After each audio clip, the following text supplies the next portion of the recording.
Parce que faire de l'électronique, c'est aussi avoir un super pouvoir. Tu savais qu'on pouvait déterminer l'impact environnemental d'une puce grâce à un super outil.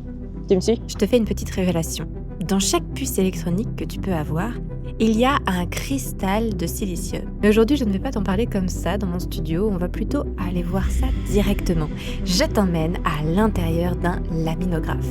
En fait, un cristal de silicium, c'est vraiment minuscule, mais on va dire que c'est littéralement le cerveau de tout ce que l'on utilise.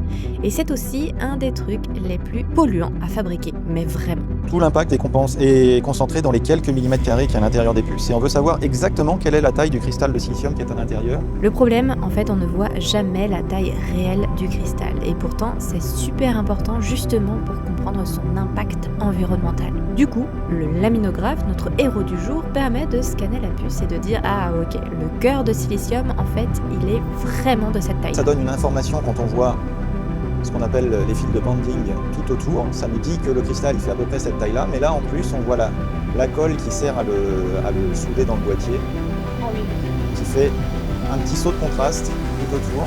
Et donc là on peut vraiment estimer la taille du cristal de silicium par rapport à la taille du boîtier. Et c'est là que tu réalises que parfois on surestime totalement ce qu'il y a dedans, ou l'inverse. Et ça change tout en termes d'impact.